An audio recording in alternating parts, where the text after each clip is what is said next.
Hey everybody, it's Harry from Slapyodaddybbq, your YouTube channel that teaches you how to master barbecue so you can spread barbecue love. While I was attending Texas Tech as a college student 40 years ago, one of the common things I used to eat in the cafeteria where I worked was chicken fried steak. I teach a lot of classes and shoot YouTube videos, so I a lot of times have these pieces of brisket lying around. So in this episode, I'm going to show you guys my rendition of chicken fried brisket, which is a kind of a riff on how Texans cook chicken fried steak.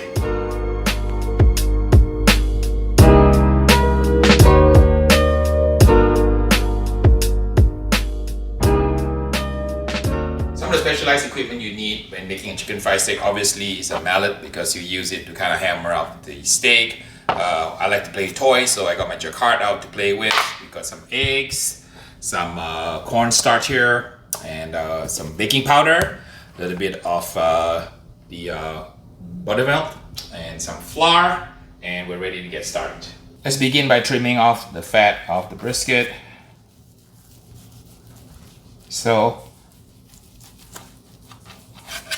you might be wondering what is the origin of a chicken fried steak, and the origin actually goes back quite a few years to the Great Depression in the United States in the 1930s, and there was a time when there was a worldwide financial crisis and many people were very poor, so we had to kind of make do with less in terms of meat and everything. So the purpose of chicken fried steak actually was to kind of like take a piece of meat, kind of beat it up into a big piece so that you can get more volume, and then the chicken fry will give it a crunch, making it kind of crunchy, and this piece of steak will become a lot bigger after I pound it. Let me do that right now.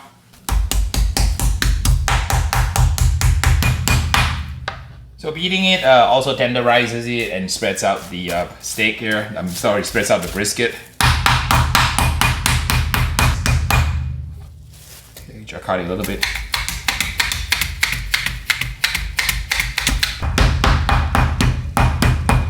We pounded out our steaks so that they are almost twice or three times the original size of the brisket piece. The next thing we need to do is prepare the wet ingredient and the dry ingredients. Let's prepare the wet ingredients. I'm going to use some buttermilk, and buttermilk has the advantage that it has an acid in there, so I'll show you guys what we do. About 2 cups of buttermilk here. So I like hot sauce, Texas style chicken fried steak always is spicy. I like my hot sauce in my buttermilk here. You can put a 1 or 2 eggs in there. Since these are small eggs, I'll go ahead and put 2 eggs. Whisk it up. So that's the wet ingredient. Let's do the dry ingredient. We're going to do about 2 cups of flour. And a good heaping dose of rub. So all-purpose Slappy Daddy First Place USA rub. We'll put a little bit of baking powder. So baking powder is known as a leavening agent. So when you heat it up, right, it creates carbon dioxide, and carbon dioxide will cause the crust of the chicken fried steak to be a little bit more crispy. The leavening agent is very similar like when you use yeast to bake bread. So I'm gonna put about 1 tablespoon, heaping tablespoon of baking powder. Makes it a little bit more fluffy. And I'm gonna add the secret ingredient here from making tempura. When you make tempura, the secret to fluffy, light tempura is actually add a little bit of cornstarch. So this is a little trick. Some people call tempura, which is what it says in Japan, but it's called tempura. And I'm using a little bit of Japanese technique here and a little bit of Southern technique to use the baking powder. Mix it all up.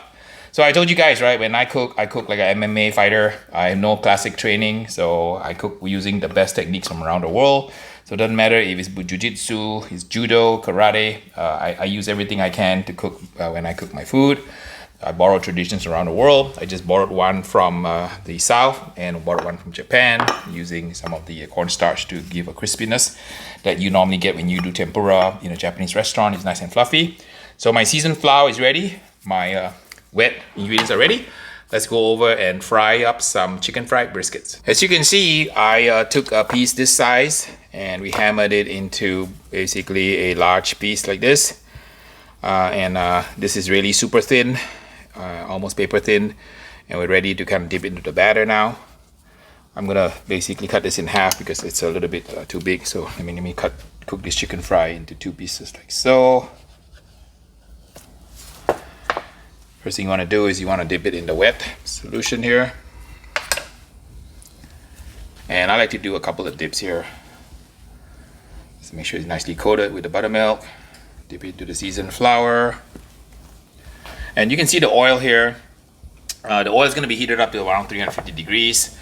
I'm going to do what is known as a deep fry, chicken fry brisket method. Ordinarily, there's 2 ways to do it. In Texas, you do it kind of like, if you live around northwest Texas in the panhandle, the folks in the panhandle like to pan fry the chicken fried steak. Okay, I'm going to dip it again. And kind of just in a thin layer of oil. But in the southern part of Texas, it's more common to deep fry. So I prefer the deep fry version because I think the deep fry version has a more kind of a crispier crust than the pan fry. But you know, that's like everything else in barbecue. It's a 3-hour argument and a fist fight as to which method is better. So just try any method you like here. And I like to let this flour sit here. So nice thick coating of flour, nice crunch and crispiness. We'll make a kind of a gravy. I'll show you guys how to make a quick Texas style gravy, which is kind of like a white gravy with half and half, kind of like a bechamel sauce here. And coat this up completely. I dipped it twice already, so this is good to go. Let it sit here for a second while our oil heats up to about 350 degrees. 370 degrees, was enough? Okay, I'm gonna put it in so that it's gonna basically... So when you put in your chicken fried steak, it's always good to put it in and then away from you so it doesn't splash on you at all. So pick it up here gently, so, and put it in like so. Okay. And you notice how deep the oil is. I have about probably 2 inches of oil. That's the best way to fry, in my opinion. I think that with a higher temperature and then the deep oil, it actually absorbs less oil. So, you know, this is not healthy food, but this is, I believe, healthier than pan fry. Because when you kind of pan fry, it kind of soaks up the grease a little bit more. Look at the beautiful golden color. We'll fry it until the batter kind of browns up. And probably a few minutes, depending on how hot your oil is, could be 3 to 5 minutes. Alright, once the bottom side has browned, you can gently flip it.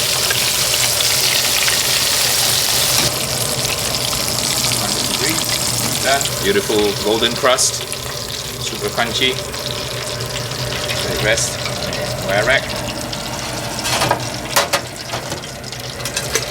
Let's try the second piece now. You can see how 1 small piece of brisket generated 2 pieces of steak for dinner. 2. Again, you want to put it away from you. So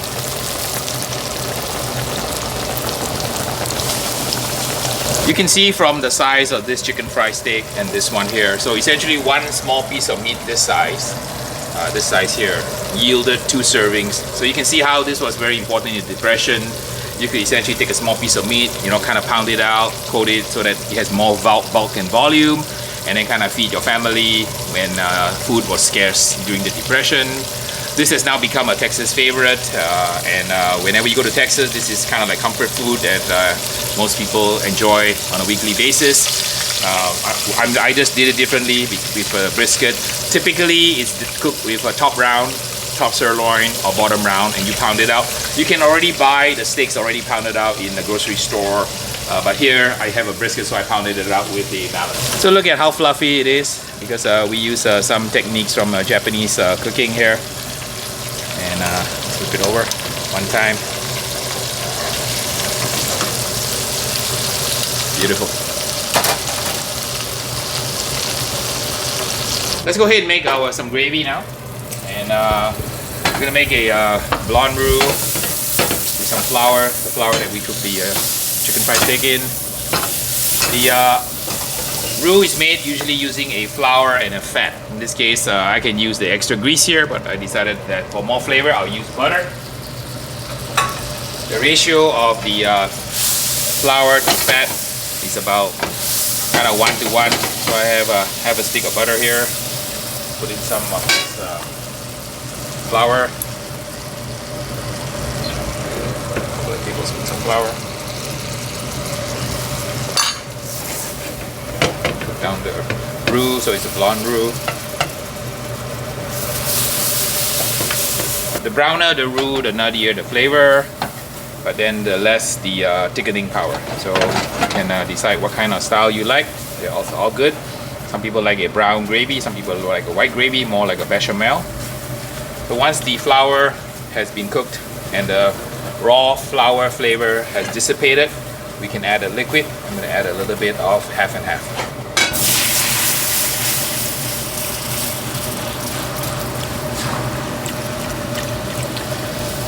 So it's kind of watery right now, but once the liquid starts to boil, it'll thicken up.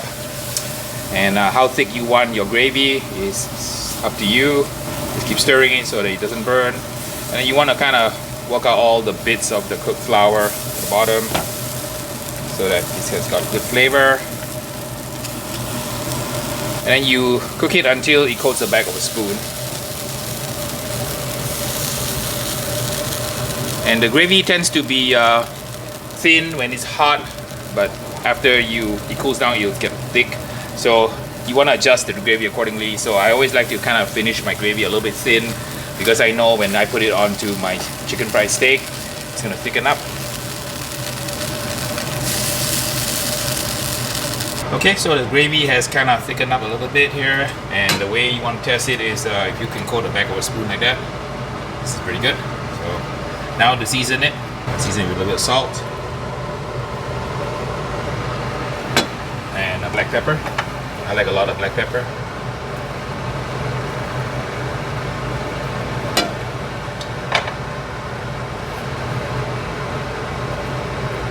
For an added kick, I like to use cayenne pepper. You don't have to put this if you don't want to, but I like just a touch of cayenne in my gravy. Kind of like, adds a little bit of kick to my chicken fried brisket or chicken fried steak. Do a taste test here. Make sure that it's okay.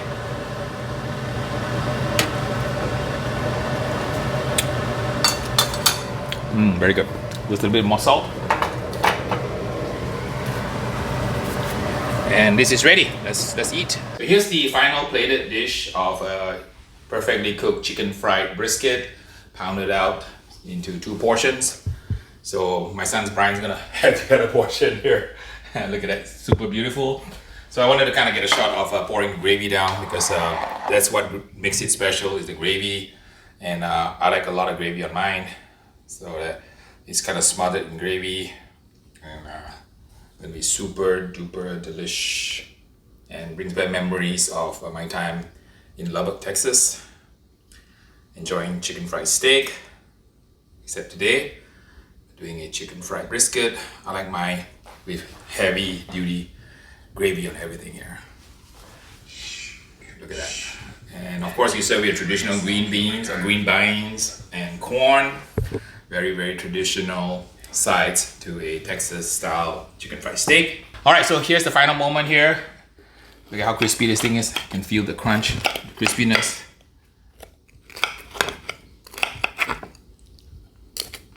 Okay, perfectly cooked brisket here.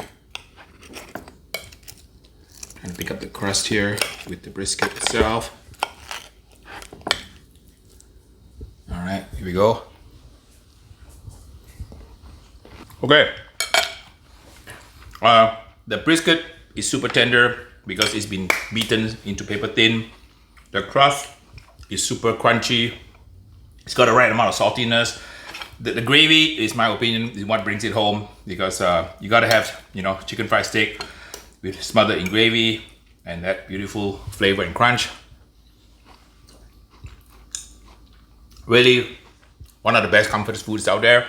The cayenne in the actual gravy works really well. We had a little bit of hot sauce also in the buttermilk mix. You saw how we used the cornstarch to create a crispiness, borrowing a page from the Japanese tempura method. And you saw how we used a little bit of buttermilk, a little bit of baking powder to create that kind of bubbles. It's a non-leavening agent here. We had a leavening agent. So super duper crunch, super duper delicious. Of course, don't take my word for it. We're gonna let Mr. Beans. Hey, Mr. Beans, you want to try some? We let Mr. Beans have a small piece. See if he likes it Texas style chicken fried brisket. Let's go see if Beans wants some. Sit, Beans. Here we go. Good brisket. I don't think you ever had brisket this way, Beans. Right? That's good. Okay, so guys, thanks for stopping by and thanks for joining me in my little nostalgic trip to Lubbock, Texas, enjoying some chicken fried steak. In this case, I use a brisket, so it's a chicken fried brisket. So until the next video, please like, subscribe, and share, and we will see ya. Okay, so my son Brian came home and decided to try some of my chicken fried steak. So Brian, have you been to Texas? No. No, so never been to Texas. So we bring Texas to you, Brian, and much appreciated. This is a very classic flavor for Texas. You would bite? It's all about setting up the right bite. Okay, is your mouth that big? Can you make it? Wow. All right, what's the verdict? Comfort food from Texas. Very good. Very delicious. So nothing like that in Los Angeles, right? I mean, they have stuff like this, but not in brisket, right? I don't think I've ever seen anybody try the chicken fried brisket, right? No. So it's probably a first. Right. No. That's super duper comfort food. And then the beans and the corn is like the staple in Texas. And we used to eat the beans in a can, corn in a can. I used to have to, in the cafeteria, cut open the number 10 cans. And we do a lot of those trays of number 10 corn, number 10 beans, and serving the line for all the athletes at Texas Tech. So that was my history. But now my son gets a chance to taste what Dad tasted 40 years ago at Texas Tech. Alright folks, here I am in Austin, Texas, enjoying a really authentic Texas style chicken fried steak. So this is how the real thing looks like, not the same as mine, but this is really a staple in Texas, and I'm really looking forward to enjoying a little bit of nostalgic time eating chicken fried steak in Texas.